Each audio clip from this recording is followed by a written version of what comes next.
Sambongo Dragon Show Season 3. We're finally here. It's great to be back. Anyway. So,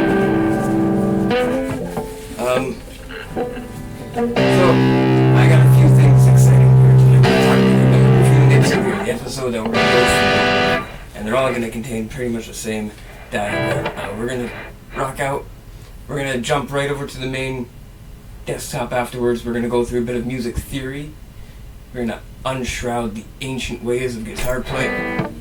And then I'm going to do a small example-based DIY for you to get inspired to make your own content, videos, or just to be a part of the community a bit more. Anyway, that's about it. First of all, if you are here, quick memo, no internet bullying. It's like the lowest life form. Keep your spines on nice and tight. We got space to rock out through, and we got deep sea diving to learn about. That's what I heard. That's what I did. That's what I did in school every day as I was skipping it all the time. But anyway, we're gonna get right to the guitar here. Let's play some.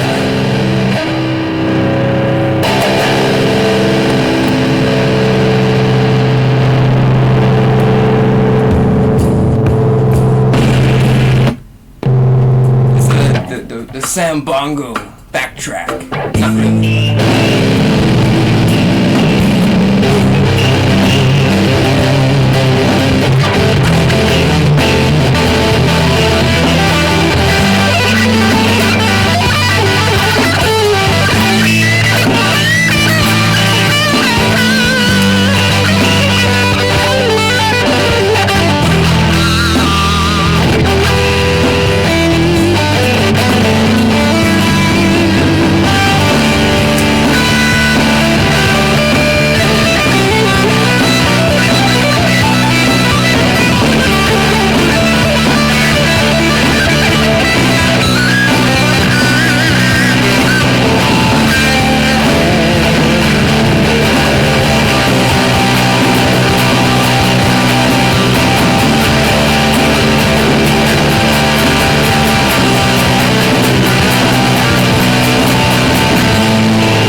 I really hope you can hear me now, because I'm going to switch over to the acoustic. I know I don't really have a lot of microphone going on.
that was our rocking out here with Sambongo at the moment. We're just enjoying some guitar playing. That's what we're doing. We're easing it through the wheezing night. The times are passing too quickly, and we are slowing them down. And I know you hate it when I talk like that. But anyway, I got something extra special planned for you. Check this out. Here we go. You ready for this one?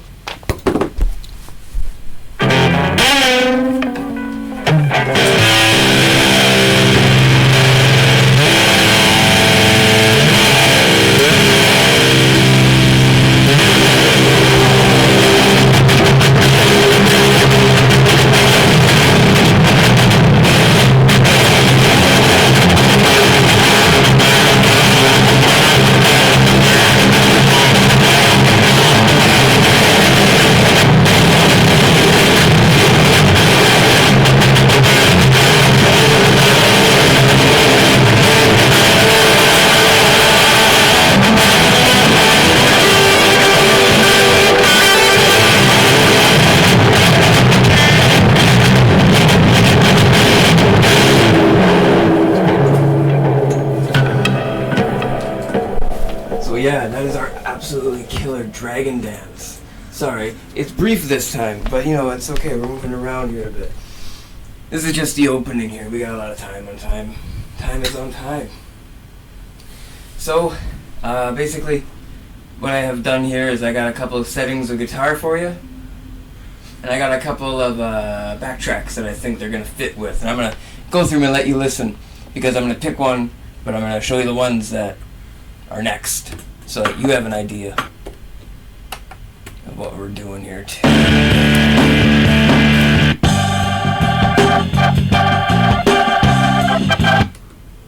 Here we go. We're gonna try with this one. That's definitely it.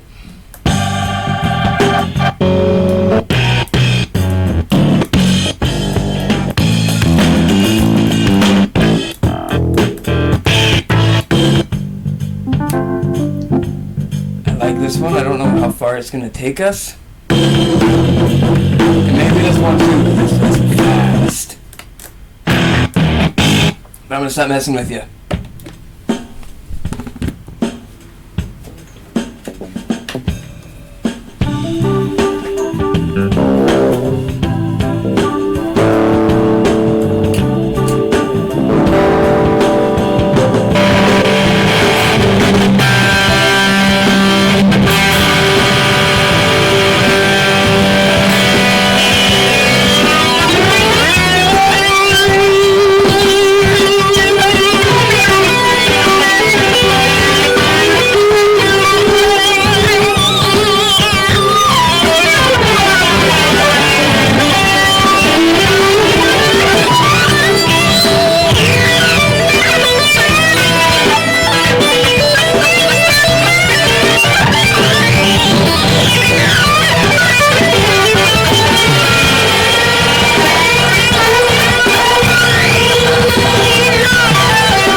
into a bit of a snag.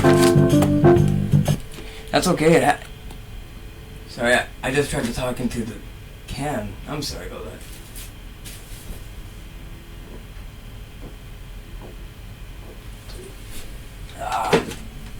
Alright, so I hope you're all enjoying your night so far. This is filmed to you on a Friday. Today is a hot day, and it's gonna get nice out tonight. It's like September, right? I told you this is happening in September, and it's going on. So, hope you're enjoying your night, and we reminisce on this hot-ass Friday night with whatever night you're dealing with right now. Anyway, so I just want a quick shout-out to all the fans of music, all the people who are keeping communities fun and exciting, and all the people out there who are blossoming brand new to the world itself and the excitement that comes with that alone. So anyway, my friends, as crazy as you all might be, this is my new setup, and I want to welcome you to it because I hope you feel like you're getting comfy in it. It's got a nice dimension. It's about 12 feet by 14 feet. It's got about 10 feet in height. It's really nice. It's cozy. It's warm, but it's cool because it's close to the garage. Anyway, now that we've introduced you to the brand new show and a new setup and everything, quick brief, keep your hands and feet inside the vehicle at all time, and once and finally, keep your drinks cold. And we got some more rock and roll for you right away. Hang on. Talk about, you know, the music that I've been listening to lately to keep inspired, but we'll go over that probably in real soon. Anyway, I'm sorry for that. That was unprofessional.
Alright, so we've been off to a really rocky start, guys. And you know what? It's time to start talking the real talk of rock and roll. Alright. So let's get to the business here. The business of the side of the show here. Yeah. Now, basically, so what I've been doing until we got up to this point is, if you have followed along, you've noticed that I play a little bit differently by now. I took some inspiration from some cool players, some cool people. I took my ancient Chinese monk knowledge from my friends, and I turned it into something new if I could help it. If you're familiar with the people on my site, and if not, then of course get that way. And of course, from you guys. I watch a lot of other people on the internet. A lot, right? I know that you're supposed to watch, like, maybe just a bit of the news, but I watch all kinds of shit. I know about, like, the color of the socks they wear, man. I'm crazy like that. Anyway, so I find the relatable things that I can try and, you know, symbolize with if I can. And I was listening to all kinds of things. Let me look through my phone here, actually. This is the last stuff that was on my playlist. I know it sounds a little weird, but hey, like, take a look inside my playlist, right?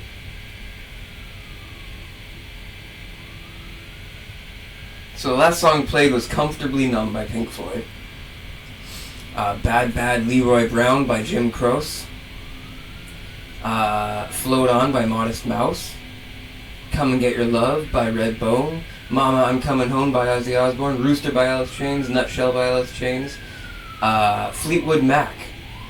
Now these guys are a really good example of, like, some really nice guitar playing. You hear it and you're like, wow, that sounds like a raw tone of guitar. That's where music was supposed to, like, reach. You know, they were supposed to end up there. She's kind of an end game, you know what I mean? It was pretty cool. A lot of, especially the chains with the banjo playing, it was, like, ridiculous. I don't know if you can hear it. It might mute me if I press it, but anyway, I'm not going to do that, actually. So yeah, other than the usual songs on there, All the Things She Said by Tattoo, you know, Twisted by Dimebag Darrell, Story of My Life by Social Distortion, I mean. Sorry. And, you know, like, Wage War. Wage War was this metal band, right? Metal band that came out in 2019. He's this guy, his name is Bond. His last name is Bond, right? And he's not James Bond or anything. But he's pretty cool. And he plays the exact same guitar I do over here, this one right here. Hello, mister. It's a Telecaster Hybrid Deluxe from 1972. And I don't know what he's doing playing that guitar, but he did, and he said, hey, it's got a great sound to it. And that's definitely one of the biggest inspirations in my music, is because I found the guitar, and the guitar had a great sound. Anyway, so that's a lot of tips on what I was doing in between, but we're going to talk about that all throughout this Season 3 thingy. Now that you're all comfortable and you're in your chair and we're all relaxed, I'm going to play something a lot gentler.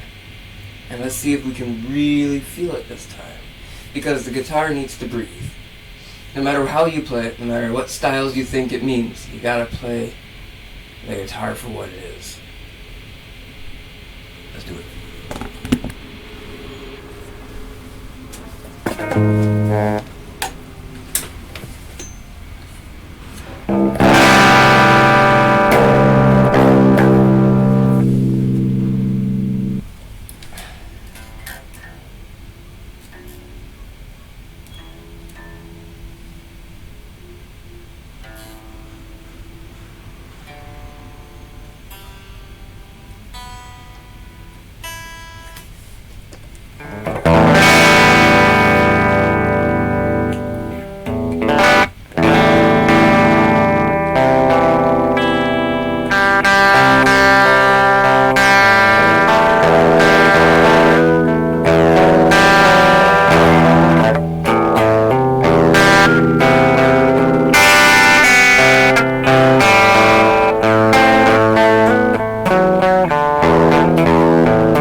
we all got really good and relaxed where you're sitting, and you can move freely now. Everyone is ready to go. Let's go. Let's go.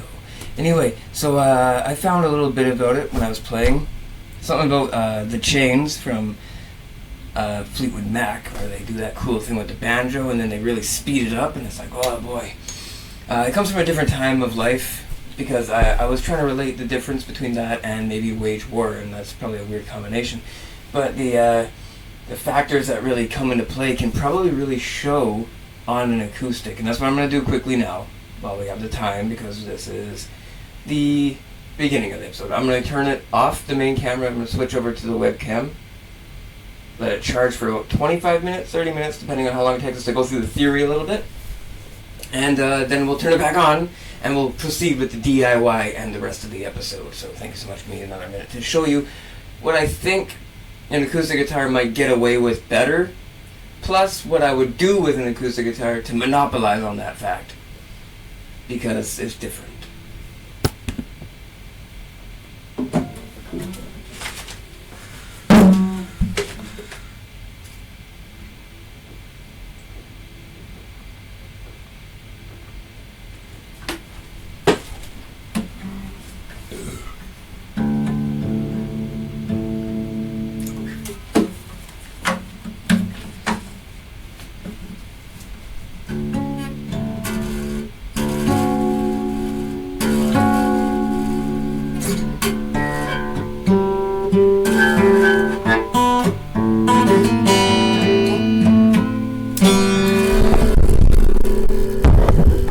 It would help if I set up the microphone, wouldn't it? I just started playing. What a crazy guy I am. I'm so sorry. What a fool! No, I don't care about tomorrow.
Alright, so what's going on? That's what it is. I know you just want to hear me talk. That's all you want to hear. And it's going okay, so I'm liking it so far. Anyway, quick note. This summer was nice and brief. 2023 it is. Moving on to 2024, we had a lot of tragic information with the whole Ukraine and the Russian advancing forces. The Ukrainians they're doing well, doing the best anyone can. Hearts go out to all of them and all the ways that you can do it through the blue check.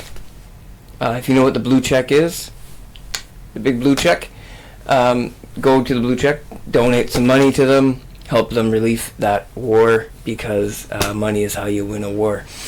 And keep in mind with the news and the media, it's a lot of heavy pressure. So if you are out there right now, you hear my voice, come with me, follow me into the darkest depths. Tumble down that big hill with me, and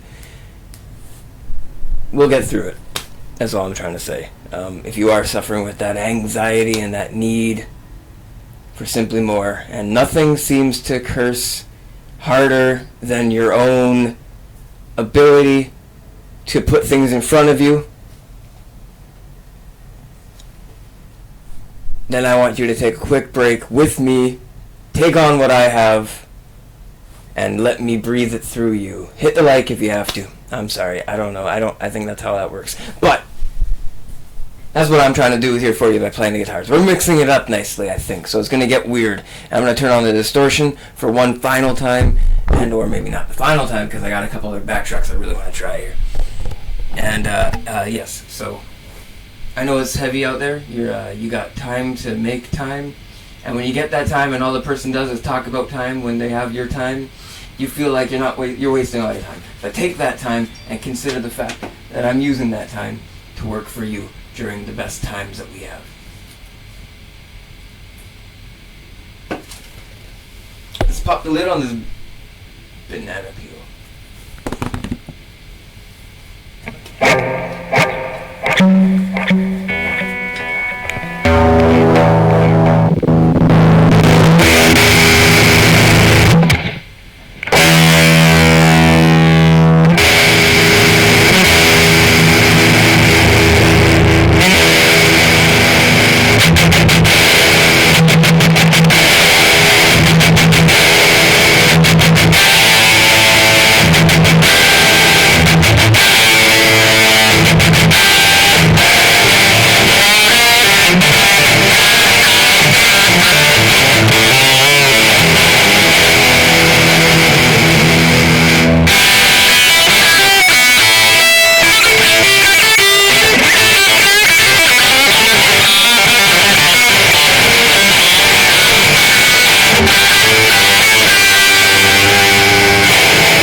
Okay, that was it.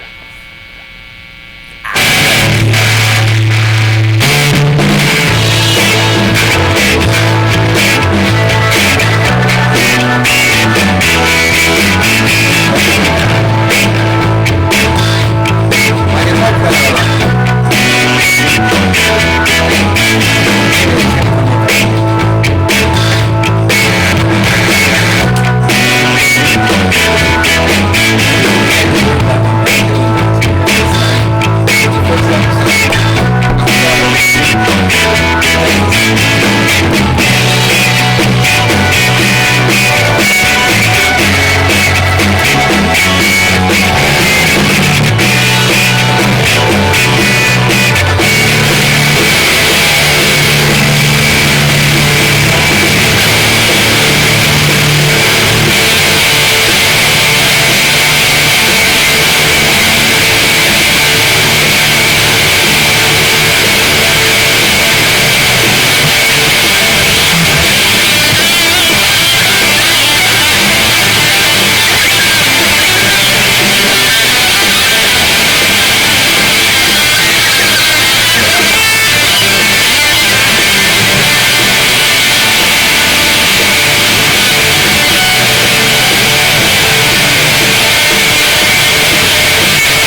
So that's our Motown groove.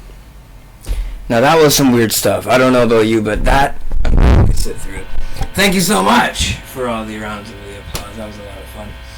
And welcome to the lead up to October. Now October's my favorite month. It might not be October where you're from, but right now October's coming. So what you're looking at is a man that's very excited for like pumpkins and stuff like that. And that's a weird thing because when you're like, you know, a grown man and you're like looking at a pumpkin for like 5 minutes straight and you're going, I really want this pumpkin. You gotta think, is he a serial killer or a crazy person? Should he be locked away 30 years to life or let go? And that's the problem. We don't know. We don't know because no one can know.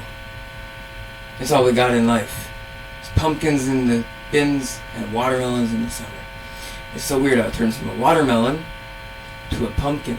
And yet there's gourds. And I don't know what a gourd is. I thought maybe someone walked up and said, hey, gourd, look at that thing. And then forever then, it was called a gourd. It's a really interesting little thing. And I'm glad it works out for everyone at the same time. At the same time. So anyway, enough talking about that. That was silly. What I want to talk about is what I played on the acoustic, right? Fleetwood Mac with the chains, right? I like that song with the banjo and that cool guitar solo that really sort of like. I have tried to translate it from the electric to the acoustic. Now the acoustic tends to be a lot more untamed, right? It's a lot more wild. So when you got it in your hand, you got no choice but to grip it as tight as you can. And that's why the acoustic's usually so hard to grip.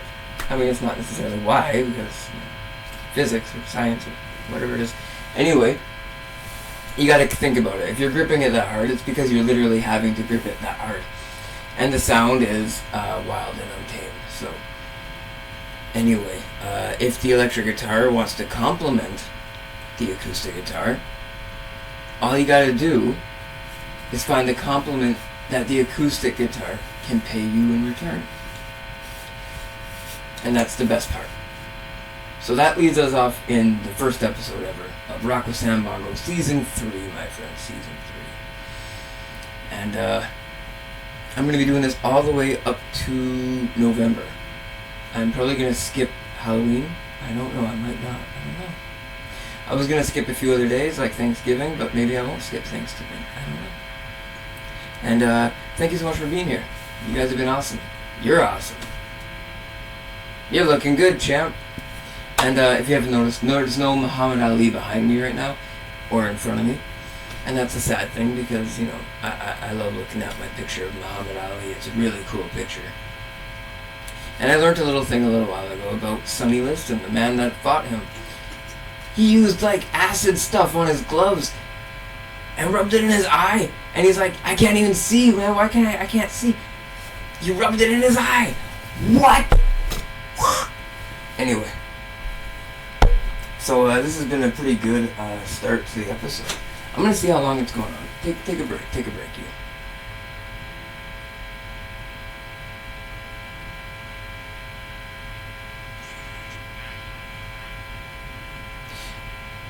Okay, so I am going to turn off this camera. We're going to switch over to the webcam, and we're going to do a bunch of guitar theory time. It's time for guitar theory, guys.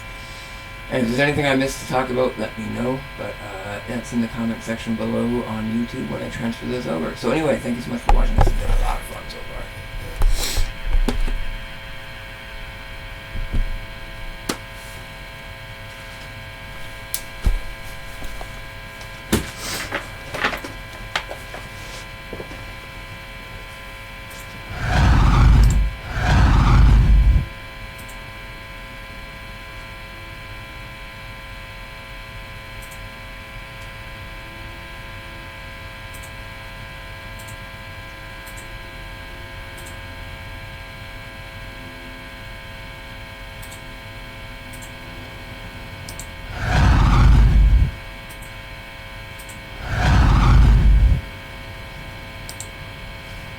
There we are.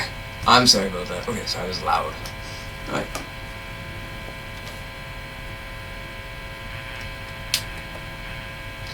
So my camera's off right now. And that makes things a lot easier, so I can, show us our desktop and whatnot. Here, give me a second. I'm going to navigate this. I'm going to pull up a bit of music theory, and we're going to talk about music theory. Because music theory is the factor that keeps us in line.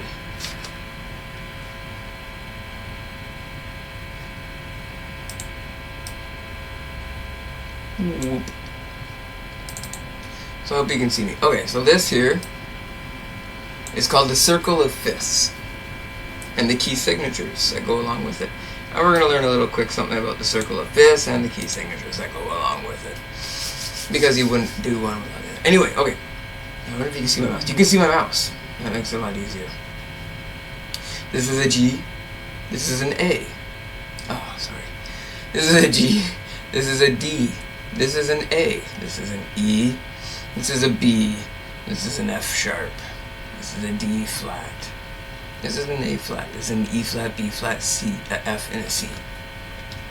Right, so all of these are exactly 5 frets away. That's what that means. Fifth. Now, the reason why we care so much, or anything at all, that 5 of them away, is the fact that within 5 half increments, in other words, 2 full increments, and 1 half, which is if you went from A to B to C to D and then to E. Boom! Right to E. Right? So A to E. A, B, C, D, E. Right there on the fifth. And then if you went from E to F to G to A and to B. And right there, there's the B right there. See if you look at I'm gonna move my mouse around. There's the B. Alright, we're moving on, right? B, C, D, E, F sharp. So F sharp comes up. Now that's the interesting part, because if they were all whole notes, why is that one a sharp? And that's what you want to know. That's a sharp. Why is that a sharp? It's killing me. I'm going crazy. I want to play a bloody F chord note, and look where it is. It's boom, boom, boom, boom, boom, boom, all the way up over here by the C, almost back to the G that we played. Now, first of all, that's because the instrument is in the shape it's in, and the strings go upwards, right? Like, the closer you get to the end of the string, the higher pitch it gets. That's all that happens, right? That's all we know, is the shorter it gets, the higher it gets, right? So once it gets higher and higher and higher, somehow you have to make a higher and higher and higher aspect bend in a circle. So it's like if you were to build a straight tower and bend it like this, right? Eventually it's just going to fall over or completely just go like this and not make it back to the ground. So that doesn't make any sense, right? Because if you go from an F sharp to a D flat, why do you go from a F to a C? Shouldn't they both be sharp? Well, no, because F, G, A, B, C, D flat. It's just the next one in line. You hear that? You hear it? It's kind of weird, right? F, G, A, B, C. Sharp. Whoa, what happened there? Right? G, A, B, C, D flat. Whoa, what's going on there? D flat, right? Or G, A, B, C, sharp. Right, with the F flat. F flat. So of course, that's where the trouble comes in. and you're like, okay, I got all these cool guitar chords I already know. And you know all these cool guitar chords. So I'm going to end this little picture because it's getting confusing. So I'm going to close it. And now we're going to start to decode some of these other ones. I got all kinds of... I'm moving this over. Hang on. No, wait, that's not the one I can... Here it is. Look at all this stuff I got here. I got all of these here prepared for you, and all of these goodies are here just for you to, like, look at. And we're going to pick them apart, and we're going to quickly learn all we can learn about them. Let's pick up a chord chart. That looks pretty good. I'm loving the way that looks, actually. That's a chord chart. Okay. Move this over so I can see myself. Here's... Oh, shh. Sorry. Sambongo shouldn't swear. You know, he's a nice guy. Guitar chords for Dire Wolf. What does that mean? It's just the Dire Wolf aspect. Here we are. By Dire Wolf. Okay, so this is an A. Now you might recognize that one. You might not. But this is an A7. That's your test for today. What the hell happened? Well, it's because you got your A here, and you got your A7, right? You look at the A7, same chord, but you add that one. Now that seems obvious, but it is the 7th in line of that root note of the A. So you got an A minor. Now what's the difference between like a 7 or a 5th, which we have a 5th fret. It doesn't matter as much, but there's no A5th in here. These are all A7s and A9s because there's no 5th for the A or something like that. Yeah, sorry. That would just be a bar chord. That's why we use the 5th fret. And the 5th fret is the first rooted A. And on the 5th fret is A. Right, and that's an A chord. So you go up to A, and that's for the first one anyway. So, of course, going through that, A minor. What makes it an A minor? Now, A minor, compared to a 7th fret, is not changing the A chord at all.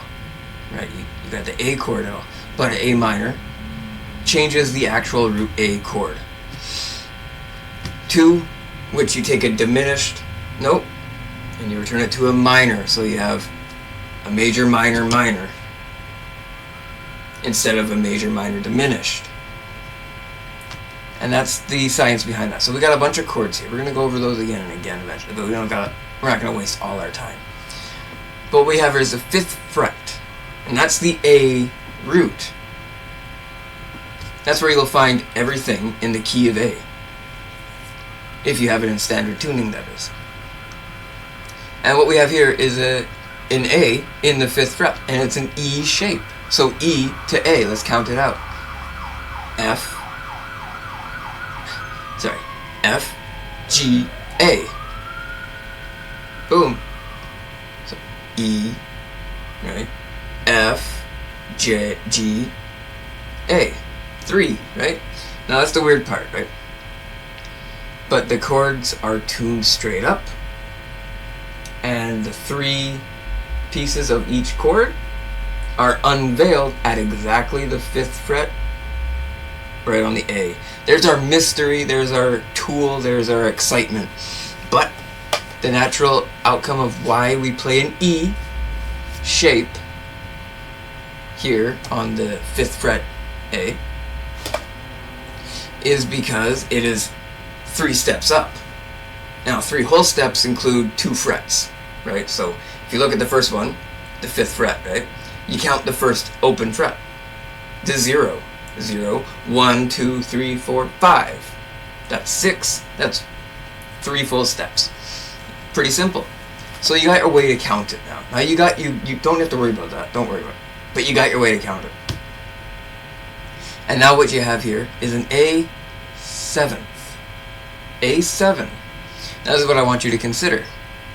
When you look at an A7 power chord here, like we said over here, and it has an E shape, the one we just described, and you come down to an A7, and all you should have to do is add one more note to make it an A7. Just like this A and that A7. But if you look at this A7 on the 5th fret, it's missing one string or one note right here in the middle. Use my mouse. It's missing this one, and it has it over here. Now that's because the strings get higher and higher. So as the next string up, because you got an E string, you got an A string, a D string, G string, B string, E string. Each one is E, A, D. Now E to A. 1, 2, 3. A to D. B, C, D. D to G. E, F, G. Right? 3 in a row, right? Now those are 3 full steps away. We're going to get into why that is. But that's 6.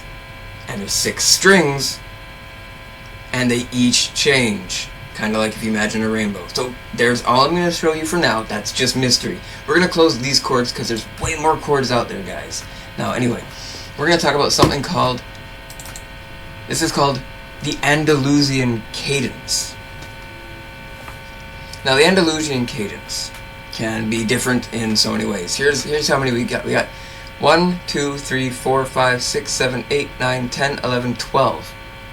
12 different key signatures to start from, to base from, to change in the root major of the song or whatever. Key signatures. And then we have our 4 chords that make up the Andalusian cadence. Typically, I prefer the A minor, the G, the F, and the E7. It's a really preferable one. I also really like the F sharp minor, E natural, D natural, and C sharp 7.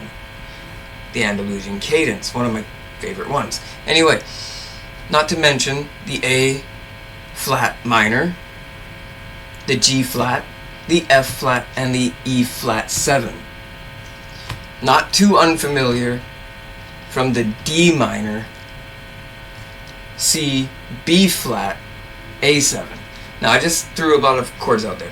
That's not for you to forget or anything. You need to know that I have favorites. I have favorites. That's all you need to know. Anyway, the Andalusian cadence is a Spanish flamenco guitar style. See, I was just kidding with you. So a Spanish flamenco guitar style. That means, you know, when they do the, it's called the ristada style? Ristada, I think? Yes. And they hit it with their hand like this. And they make like a wheel shape. I like to imagine it like as you push your fingers out, when you pull them back up, that's the gas pedal, right? And as soon as you pull them up, you have to spring load it to like that again.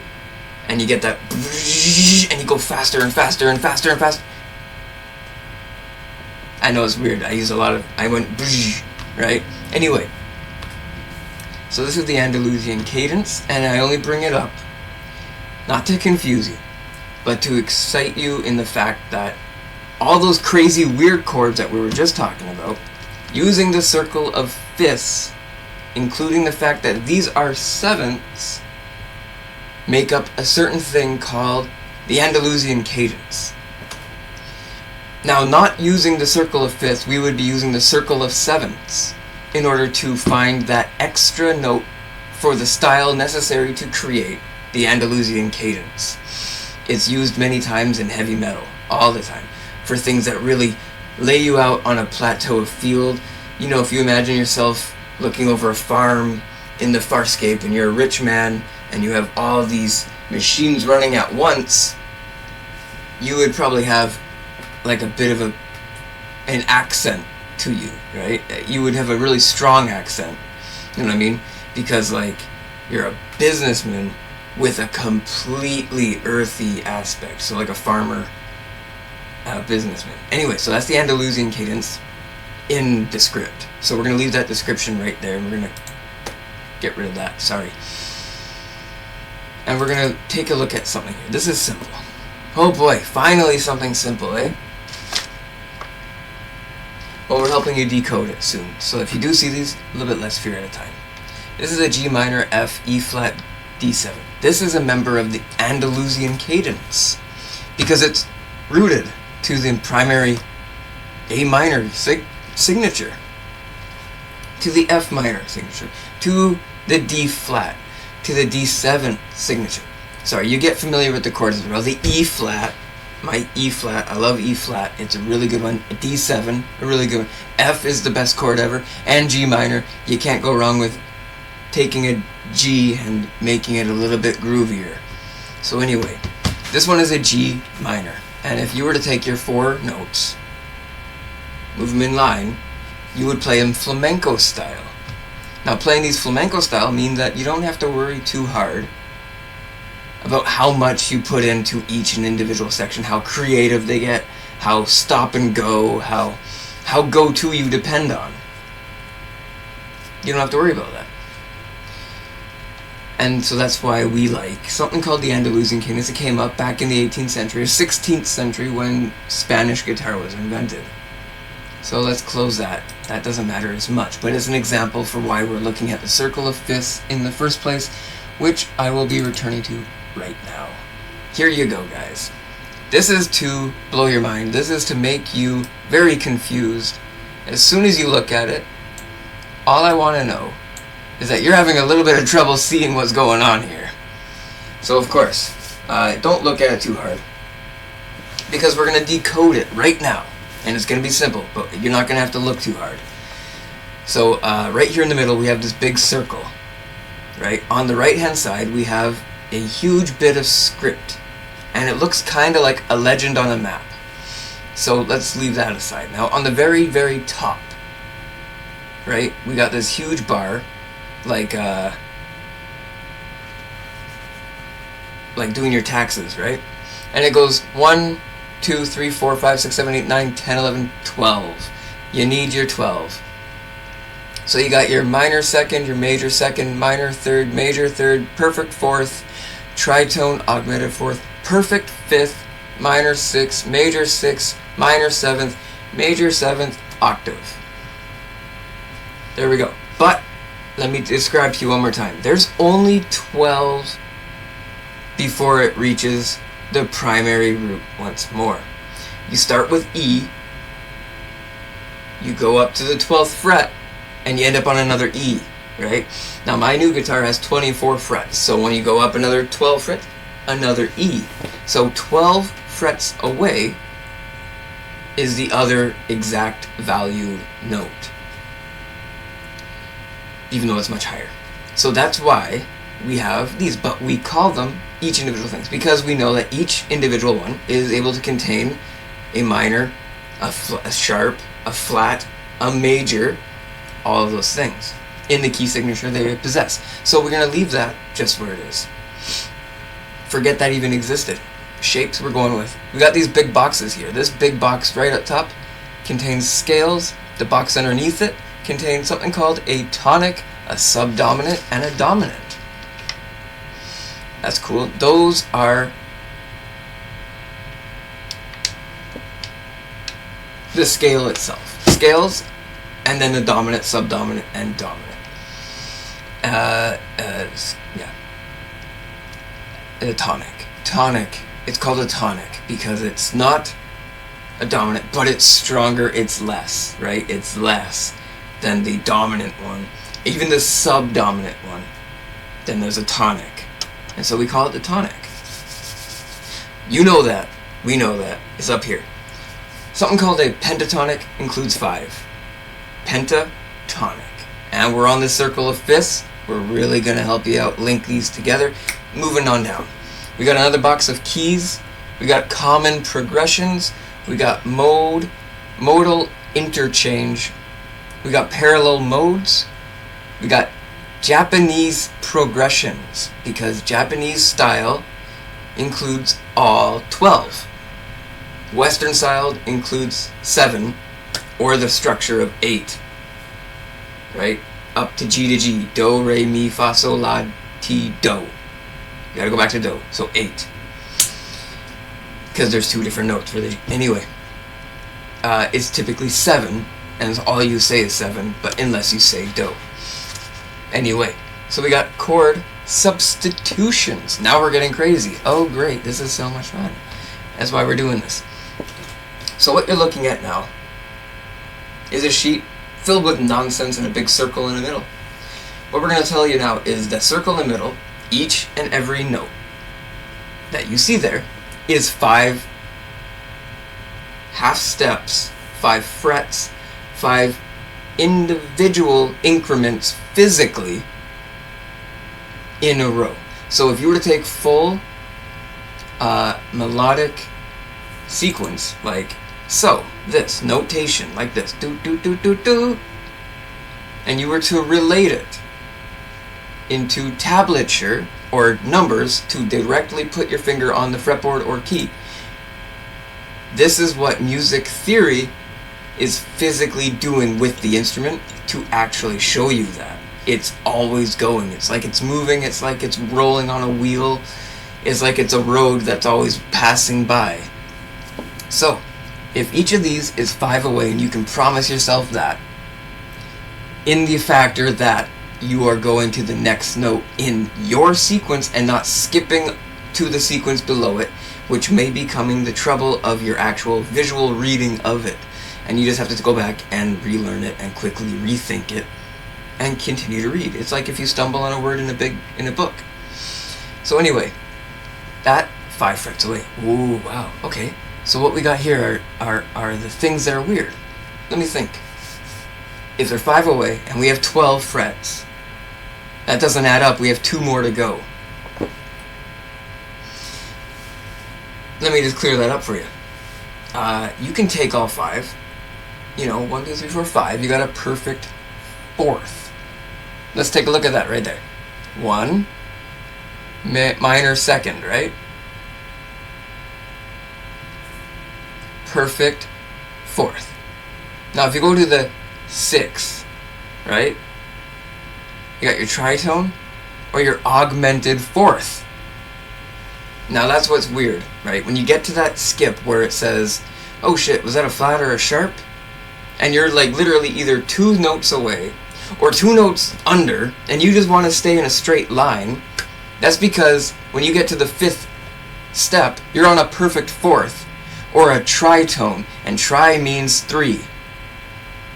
So a tritone is 1 step above the perfect 4th, which is the augmented 4th. And that's kind of like when you see an A7 from a regular A.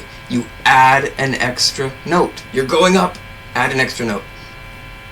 And that's why it's a sharp, because typically you move just like when you take an A minor from a regular A, and you're just removing a note instead of adding a whole new one. But you do it in the other way, just like if you were to bar a chord. And so that's why, if you can follow me so far, that's why the Andalusian cadence is a flamenco style, because it's a natural progression of the flow of the hand and all that stuff. Playing a lot of open chords, or all the strings at once, mind you, regardless of how many fingers you put on the fretboard. And that's why it moves in that way. So once you get to the 5th, it becomes a perfect 4th, and that's what's crazy. So if you were to do 12 by 4s, you fit all 3 4s, and in 3s, you can fit 5s no problem, as long as you continue with 5 until it's up to another 4, which is 5s in a 4, which is the interesting aspect of quarter notes. And it's a little bit flickered on a 3/4 timing or a 4/4 timing that you stretch into a 16th length using something called 16th notes, 8th notes, 32nd notes, and 64th notes. So that's timing, and these are notes. So these are the thing on the paper, and the thing that's keeping it hard is the timing. So moving the timing away, which is actually the 12 up here at the top. Get rid of that. And you go to these boxes on the side.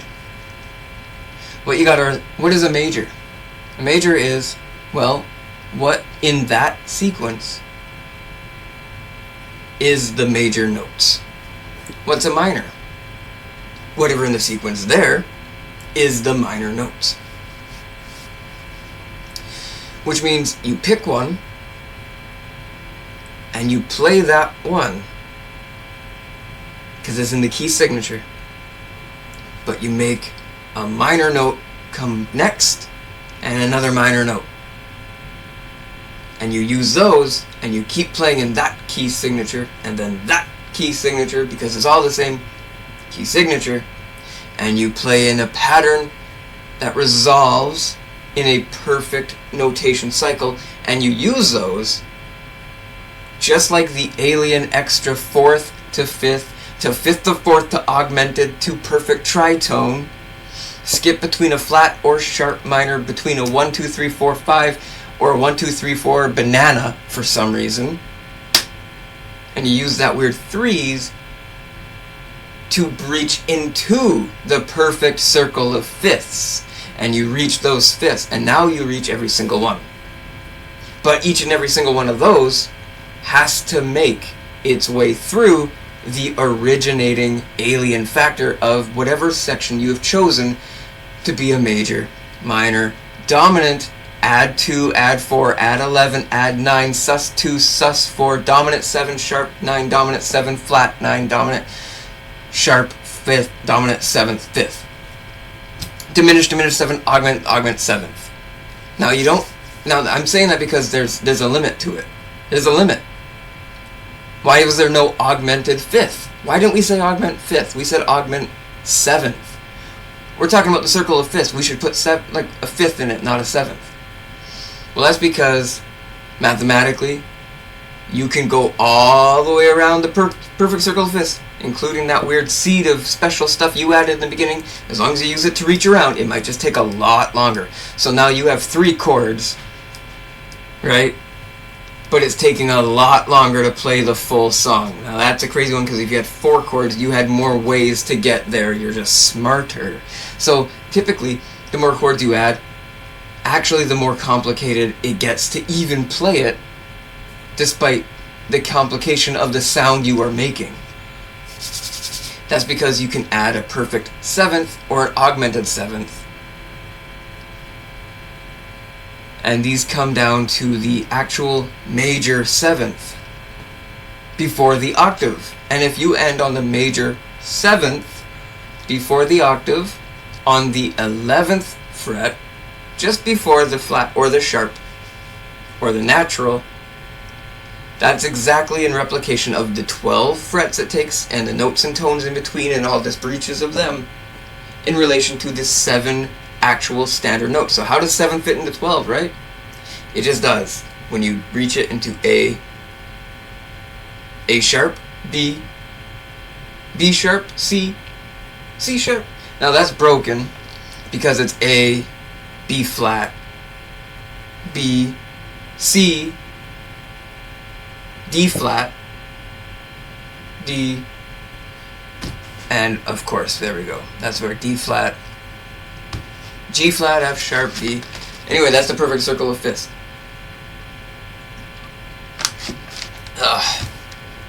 Now, you're looking at this piece of paper, and I want you to look at it and not me. And it's getting a little bit clearer. That's a good thing. That's what I wanted to get for you. So you look at all the extra stuff on the bottom boxes, and you're like, mode, Ionian, Dorian, Phrygian, Lydian, Mixolydian, Aeolian, and Locrian. Those are Latin terms, and they consist of 1, 2, 3, 4, 5, 6, 7, 8 notes. Just like I said, 8 notes for the mode. So the 8 notes of the mode have less to do with the 7 actual standard notes of a perfect 7th among all 12 notations in the full octave. That's why you're going through the perfect circles, and that's why the circle of fifth is separate. So now that we're looking at that, you're moving on to a parallel mode, and other modes that are different in a different key signature, but existent within all of these. And we have discovered these modes are the chord progression or limits, like the groupings, that are available within it. So these are all of them.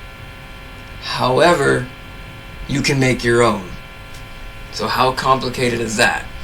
It's not complicated. It's just a lot of possibilities, and that's the way it's supposed to be. So we're going to close this for now. And we're going to move on to something a little bit simpler.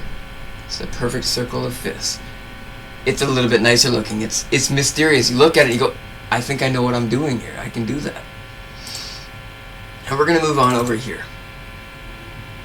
This is a bit of music theory. It's scratched in like a chicken. You got your shapes and your structures. You got your perfect circle of fifths and fourths. That's because in relation they come up to a fourth. And they do, because it's 2 steps. Between the flat that you change according to the key you're in. Between the sharp that you change according to the key you're in, according to the fourth or the fifth. Anyway. So what you're doing now is you're looking at a cheat sheet and it says chromatic scale. What is that? And you got intervals of picks that are flats on every single note. And you're like, that's a flat on 2 different notes. And that's a sharp on 3. And then that's a flat up there. You're going crazy.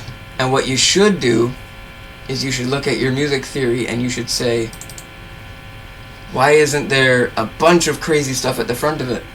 Like 5 sharps and 3 flats. That's because you study the treble clef way before you study the song. So you look at the treble clef here, and you study what is inside the treble clef. And this one has nothing, because we're just talking about the raw open of the strings, which go with F-A-C-E, face. They spell face. Those are the chords on a note. Now, between F and A is a G, and the treble clef looks like a G. So all you have to do to remember what note is if you take the very, very center of the treble clef, first one up from the first one, and 1, 2, 3, fourth one down, or second one in, and that's a G. There's your G, the treble clef. But in between it, you have F, G, A. And now I want you to wonder, where's the flat and where's the sharp? How do you put a flat where the G is? Wouldn't you just play a G? Now, if they put a flat there, and you put your A flat there, you could play 2 whole notes away from what you're trying to hit. You could. You could hit 2 full steps away, a whole fifth away, a fourth away. Just because we don't understand what's going on here. But the problem is, it'll land exactly on that string, or that note, in that spot at that time, and it will be a flattened note if it's a flat section. So whatever note is in the way of that one, be it a G, you play that G flat. G flat. Which means F, G flat, A. You don't play A flat, you don't play F flat, you play the G flat. And that's how you gotta think that way. So you study it and you go, oh my god, I have to know every single note, and you do. But you also don't. You just have to kind of know that that contains a G and that G is flat. Now if you wanted an A flat, they would put a flat in the A section and you play even though the A lands on the same exact spot, in the same place, right in time, nowhere else, lower or higher on the scale, you play it a lower note flat by 1, which should be exactly where the G is, and that's the difference between the value of the note itself in name and physicality. It could literally be the exact same sound of note, and that's what it is. So you have 4 notes here, face, and now your face is flatless, sharplessness, and it's perfect. It's absolutely incontained, and you got it. But what happens is, those are not even the strings or the notes of the strings. Those are in between the strings. And in between the strings there should be an E. And that's what the crazy part is. E. And then up from there, G. And then up from there, B. And then up from there, D, and then up from E, F.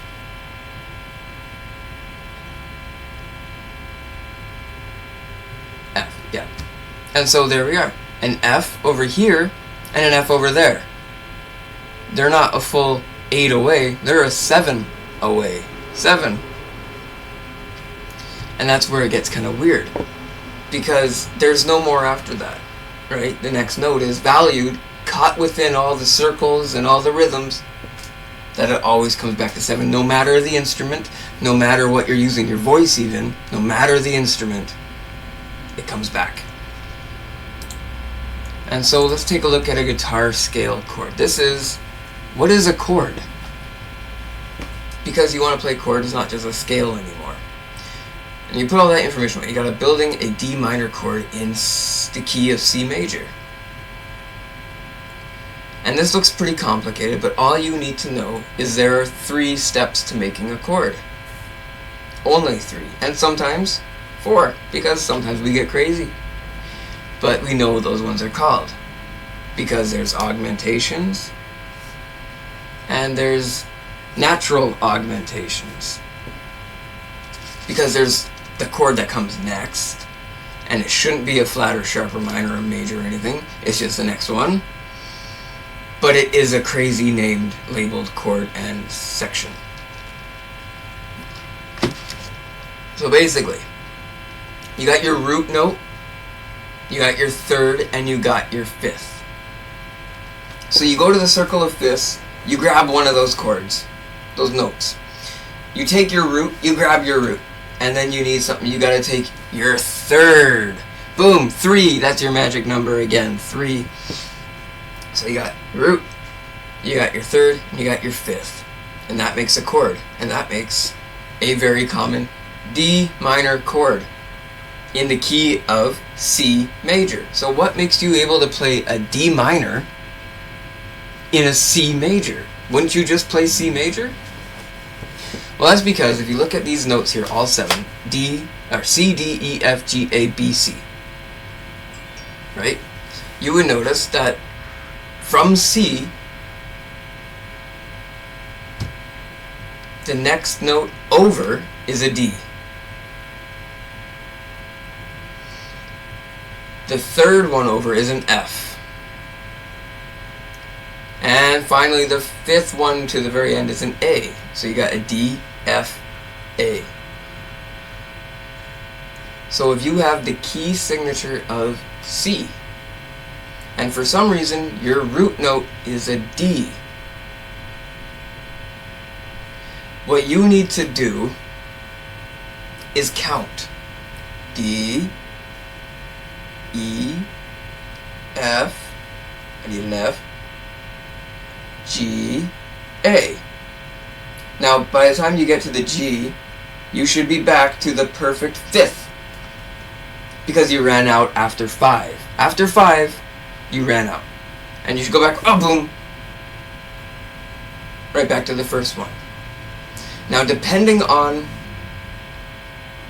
what fifth, the limitation, before it turns into something called a diminished, or something called an augmented 7th, 4th, 5th, 9th chord, is the fact that you have a root that is designed by the 5th. And if you take a different chord note from the circle of 5ths over here, like this, you just change the root note, which is the next one from the C. And if you want a C, it means it's a G. But if G and A are not in order, let's go to here. See, G and A, they are 10 steps away. That's not a perfect one. Now if you go over here in A flat, you are 1, 2, 3, 4, 5, 6. You're like 35 steps away. And if you're talking about starting on an A to get to a G, you're 1, 2, 3, 4, 5, 6, 7, 8, 9, 10. You're 50 steps away. That's a massive difference, right? So you want to get that C, because it's a C major key, to be the root note of that chord. Well, first of all, that's just the chord in your progression, in your song, which is in the key of C. The design is based off the fact that this C is there and these chords are in this order to create the numbers that include a 1, a 3, and a 5. So I hope that clears it up for you. Secondly, we're going to close this and open up an exact replica. Don't freak out. A D minor, a C major, right? That's an exact replica. We want a different exact replica. Let's use the key of C major once more. I like that idea. C, E, G. Oh my god, just like we said. We go to the G, we go to the E, and we go to the C. So instead of the F, instead of the A, we're exactly one down. Now between that difference, it should be a flat or a sharpened one. But it's not. That's because if you look at these ones here, C, D, E, F, G, A, B, that's not in perfect order, even though it says A, B, C after a while. It's not in perfect order. It just starts the cycle from a different increment. And you can see that as frequencies and speed of when it starts to escalate, and that's where you can control the balance and the wobble of whenever it starts to speed up on you and you can't quite control that rhythm, which is exactly why a certain chord like this feels really good to play over and over. But if you were to change that chord into something like a sus, or a chord like that into a related minor, or a major version, or a seventh augmented chord, what you'd end up with is the very same chord in that key signature, just vastly filled upon and vastly melodicized. So what you want to do is you want to melodicize all of your chords. That's how you make a song. Eventually you just get crazy and you have all that stuff. And now that, we're going to close these because they don't matter. That's chaos. Remember, that hurts to look at. And we're going to go back here to these Andalusian cadences. This is called an Andalusian cadence. It's not sus. It's called an Andalusian cadence. It uses some sus, and there's sus you can make into it. But it's not sus, it's the Andalusian cadence. So, adding a sus to the Andalusian cadence is kind of like jumping into the perfect circle of fifths, choosing a major sequence that you already know of, and then choosing your chords and making a melodic structure that sounds at a pitch and sounds at a frequency that you can move forward with. So if you can relate all of that, what you can start to do is actually take any amount and slowly add more. If you take 1, you can slowly add 2. If you take 10, you can slowly add 100 or 1,000. If you take 5, you can slowly add 6, slowly add 7, and there you can keep going. So naturally, that is a good way to look at it. And this is a piano, right? This is a piano. And this piano is different from a guitar, but if you look at this piano, it's all laid out before you without any sharps, any flats getting in your way until you get these weird black keys. And the black keys here, these black keys are only sharp and only flat. They're perfectly organized. White notes, natural, pure and clean, no matter what you do to them. Sharp notes or flat notes up in the black keys. Now, when you play a certain key, those notes and chords are sharp or flat. But you play them up on the black keys, right? You would play them there just like you would change a string instead of going across all 12 to reach it. So instead of getting E here and then E here, you would play E here and maybe E right here. And that's where you start to get the loss of physical creativity. And the physical creativity is good for practice, it's good for trying and repetition, it's good for power, building up sequences and making a statement. But what you need is a melodic creativity, because it's music. And so melodic creativity comes to whether or not you can make it to the next note. And that's why we're talking about adding 100 or 1,000 or 1,000,000 or 1 or 2 or even 3 or 7 and 5 or a different number, as long as it fits to the end point of your timing. And that's when time starts to take from the melody. So if you look at a piano now, all I want you to know is that there's 18 separate octaves. They are 5 long, and they contain individual notes of the sharps and flats. And that is why your melody and your rhythm is combined. Melody and rhythm combined. That way, you can close that piano, you can go right back, and we can begin our next sequence of the show here, because we have done, I think, enough talking about it now. For now, we're going to get to those more later. I got another chord sheet. We're going to go through a bunch of other stuff, and I'll talk about the Andalusian cadence some more, but give me 1 second here.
Alright, so that does our theory. Now that was a big one, and it had a lot of things to say, but I needed to say a lot of things. And so what we're going to do is we're going to get into a backtrack, and we're going to do one quick shred up to show you off a bit of skills, and then we're going to do a bit of DIY guitar building. And I'm going to show you how to put them up on, say, YouTube, and how to make a video fit into another little thingy. I'm going to show you examples of what it is. Anyway, I'm glad you're still sticking around. This has been a long episode, hasn't it? But if you made it through it, just know there's always more room to go. And thank you for putting in the hours. The support is so great. I feel like a real person. Every now and again when I look at my analytic, it goes up by an hour, it goes up by 2 hours, it goes up by 3 hours, and in 1 week's time, that's 15 hours, and I'm almost there. Basically, your hour is going up and up and up and up. Every time you watch an hour of this, I get a different level of higher statistic, and you become that much more valuable as well, and it's great.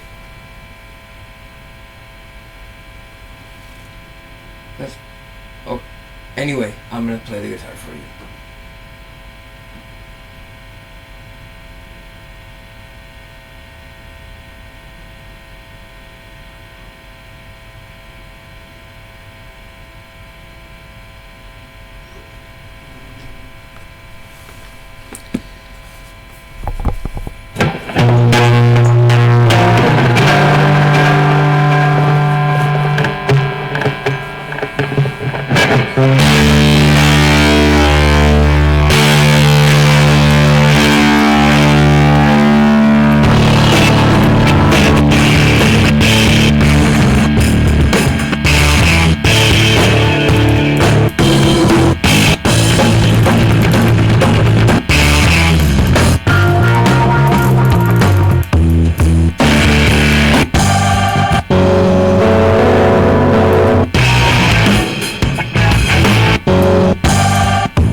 Okay, so this is the part where I'm going to pull up a bunch of stuff and I'm going to show you exactly how we make things that go on YouTube and whatnot like that. Here we go. I'm gonna bring you. Let me see here. I can do this. Hang on. There we go. So, boom, just like that. I got a nice little dragon character over there. Let me see here. I'm gonna show you the big dog. Oh, there he is. Keep doing it, buddy. Keep doing it. You look great. Where is he?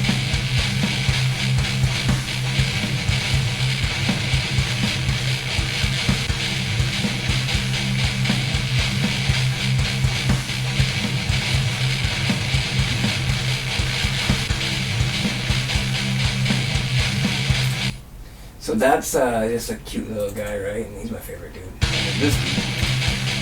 Who's that? He's the same guy. Oh, what are you doing? Shogun champ.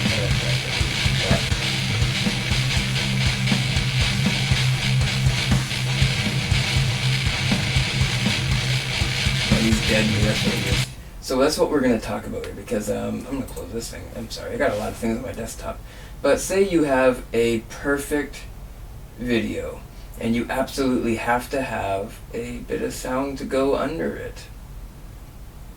This is what I do, and I hope this doesn't get copyrighted or something like that, but like immediately and stuff. But oh boy, we got today, and that's what we have, buddy. We got today. So we got our little sound thingy up, and now we need to import a sound.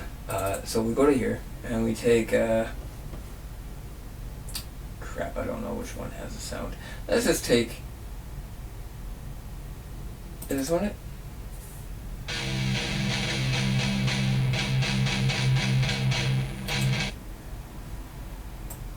Yeah, let's just do that.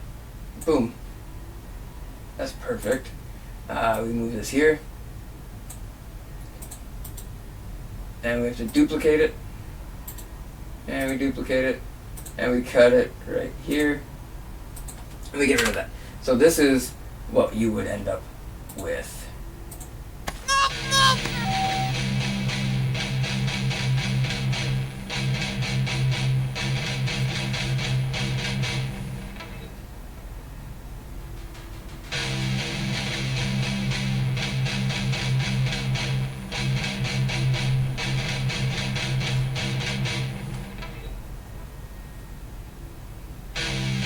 So I understand that's not perfect or anything because we have, you know, blank spots and whatnot. Let's get rid of that. Hang on. Yes, remove that. Now this is the trick to video editing that I have found out. Let's go over here. I'm going to move this over here.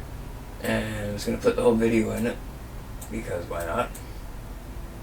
And I'm going to cut it over here. And delete that. I'm going to click this and move it over. And this is what we should end up with.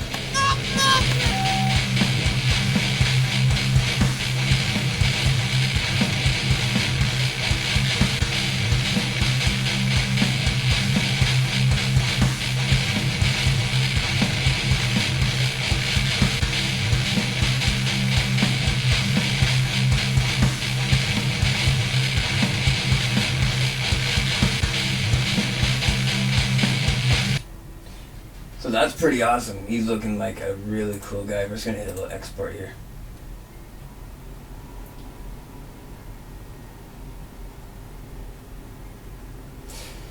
Yeah, it's going to take a moment to just load that. But basically, what you got to do is you got to clip yourself a bit of a video together. You got to turn off the sound and you got to put your sound over top of it. That's really simple. You know that much. But of course, I'm just going to remind you that this is what we do and this is what you end up with. You clip the video. You got your little buddy and he's dancing around, he's clapping his hands, flipping his flippers, doing a dance, he's popping his head up and down, he's doing his real swagger kind of stuff. Boom. And now you take that and you upload it right to the internet. You go to the internet, you go to your webpage, you go to your website, you go to your channel. You don't have to go to the channel, but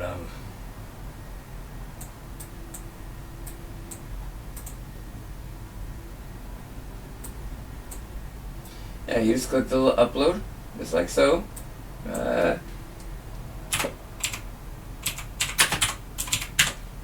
Newt. Oh, it's not made for kids. I know it sounds like it could be because it's pink, but it's not. Any of the public. And it's processing because it was uploaded really quick because it was fast. And fresh. There it is, right there. Boom! You got your little video on the internet, just like so, just like we wanted. So that's how you do that. It's really simple. Basically, what you should be doing is you should be on your internet collecting videos that are awesome, right? And if you're gonna do that, we got one here of Jake the Duck. Baking pancakes, making bacon pancakes. Take some bacon and I'll put it in a pancake. Bacon pancakes, that's what it's gonna make. Bacon pancake. I really hope that's not copyright claim because I'd just be talking to myself right now, but this has been fun so far. So basically, the DIY doesn't have to. It doesn't have to be so complicated, right? Some of the videos can be simple, and there's lots of stuff on Clipchamp that is just, you can use it. You have a lot of it's free, but a lot of it you need to pay at least $10 a month to get it.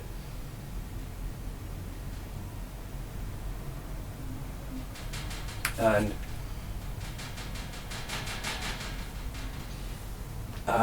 so basically, sorry, I was just thinking at the moment. I got a lot of text going on too at the same time.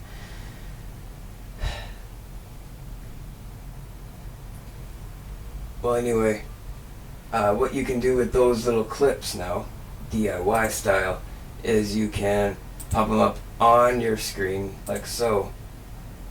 And you can do that with all kinds of clips, right? Oh my god, that's Van Helsing. Brah, brah. That's awesome looking. Look at those guys. They're gonna kill each other. They're gonna rip each other apart. I can't believe it. Oh, he changes one more time. Gives him the bite of death. Oh, it's doomed. It's doomed. So that's awesome. Look at our buddy here. He's just dancing around like a dragon. He's awesome. He's awesome. And, yeah. So we're doing a little bit of DIY. I know that maybe it's not as simple as it looks. And some of that DIY you have to really be careful about. But here's what you might make if you're DIYing, right? You're going to do some DIY. You're going to make something at all. I'm going to show you how to make a perfect rhythm for such a thing. Because rhythm is necessary for music theory and all kinds of music. So here we go.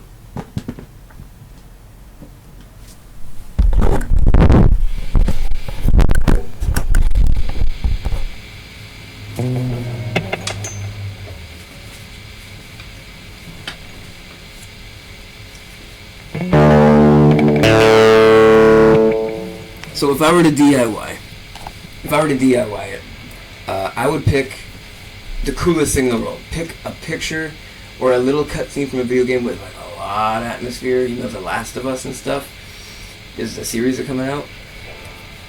And then just give us like this, right? Like open string. Really hang it on like a bell. Pick like a fret that really sounds good for it. Really high, so like a...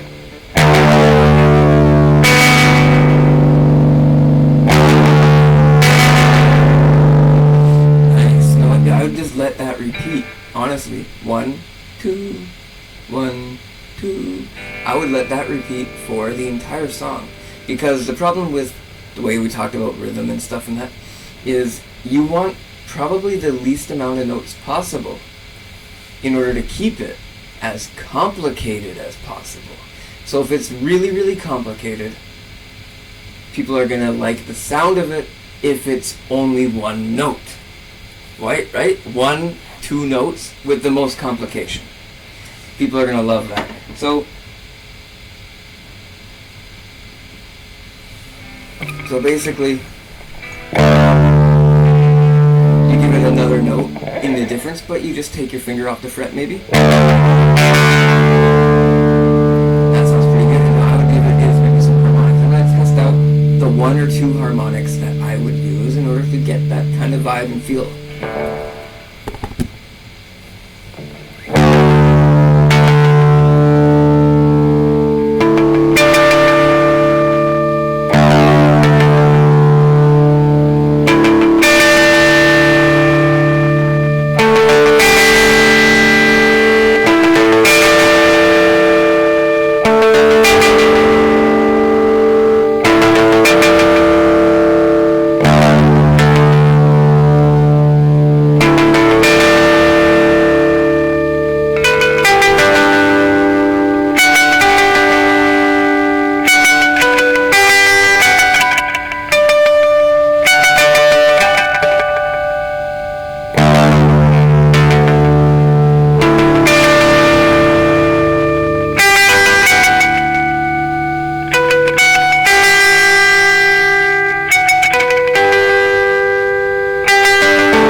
Open that up. You got a nice sound going in the background. You're like, oh, I like that. Let me try that out.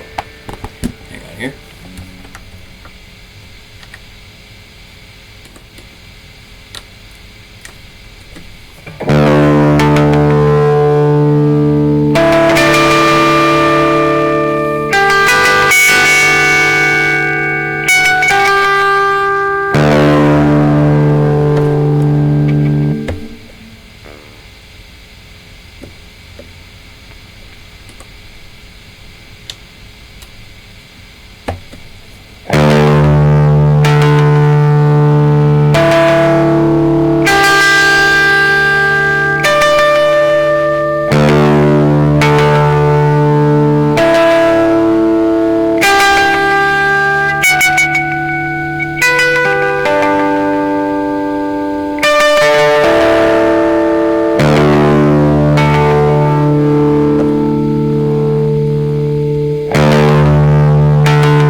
You would actually make. If you were doing a DIY, you'd do that more than once.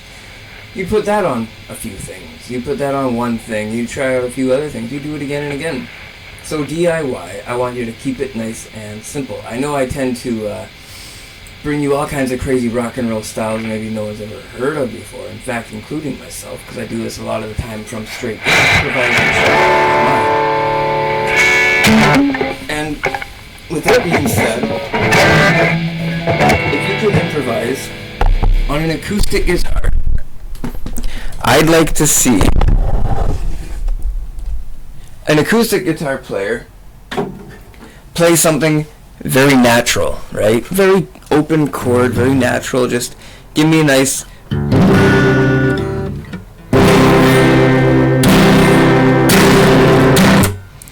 But how do you get that confidence inside the chord? And that's the thing that matters. And you want that confidence. Now, if you have a chord that's playing and you're like, I need it to be filled with all kinds of other notes, and you kind of got your theory, but you just don't know what kind of note.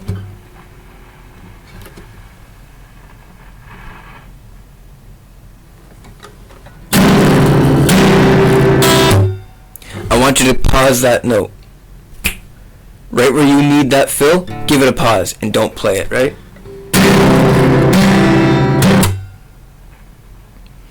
Now what do, right? The song has stopped. So what you're going to do is you're going to give it a single note. Like that, so.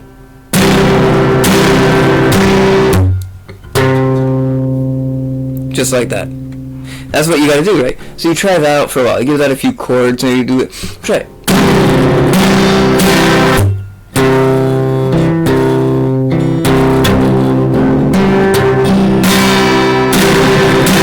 And then just play the chord again. And you repeat that. You keep it simple. You keep one string, one note, boom, and no more. And you just repeat. And you're only playing maybe 3 notes for the entire song, the entire guitar. Usually I play a lot, like millions of notes, basically. But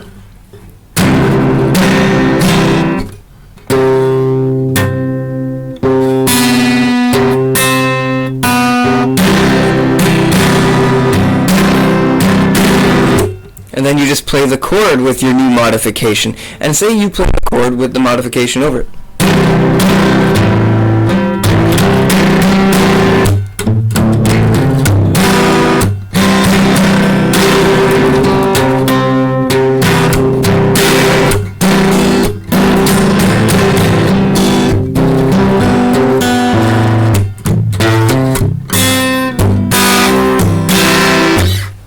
What you have is one chord, and all you did was lift maybe the 5th, right? The last one, the 3rd, the 5th.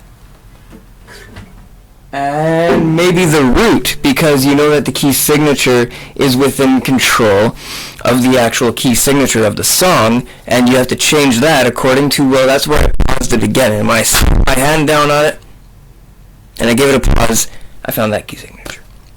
And that key signature is what allows you to progress through it. And that's why there's different modes. And those modes are longer, and they're bigger, and they're like, oh, try a modern scale. Because otherwise, without all that attitude, without all that confidence, without all that style added, in cadence or otherwise, once you get there, what do you have besides just a huge, powerful note with absolutely no goal, no aim, and nothing to do, right? So as far as the DIY goes, I would definitely start with a simple chord string progression. Give it a pause, let that silence settle into the sound, but boom it up again with another chord and feel that single note. And if you have harmonics and you can get those harmonics, why not do the same until you get there? And eventually you'll have a loop and a sound, and all you gotta do is chop together some crappy video of something awesome. We'll work more on that later. This has been the Sambongo Dragon, Season 3 of Rock with Sambongo. And my name is Riley. You should know that by now. And thank you so much for being here. This has been so much fun. I can't wait to do more of this with you guys. And definitely we'll be seeing you real shortly, real soon, because the Sambongo Dragon, he only knows how to dance. Sorry. I didn't do that prayer. I only know how to dance. That's right, buddy. We only dance here. boom, boom, boom, boom, boom, boom, boom, boom, boom, boom, boom, boom. Now I could do the dragon dance for you, but I'm afraid I might scare some of the younger audience members. I don't know if I really would, but I'd give it like a boom, boom, boom, boom, boom, boom, boom,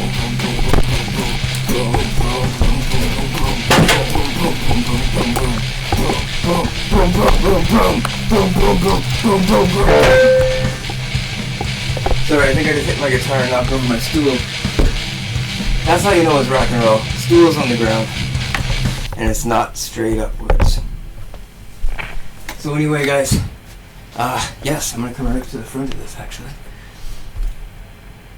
Thank you for joining me here, and hit like, subscribe. It's gonna be coming here. I'm gonna put this up either tonight or tomorrow. I don't know. It's scheduled for the 17th, but I just got a new job. I start my first day on Monday, and that was supposed to be the day I launch this. So I don't know what to do. Maybe I'll do it tonight. Anyway, watch anything else on my channel. I need more hours. I can't wait for you guys to rock and roll with me, and this has been a lot of fun. And I can't wait to do more of this all the day long, all the time. And I'll see you soon. Bye, guys. See ya.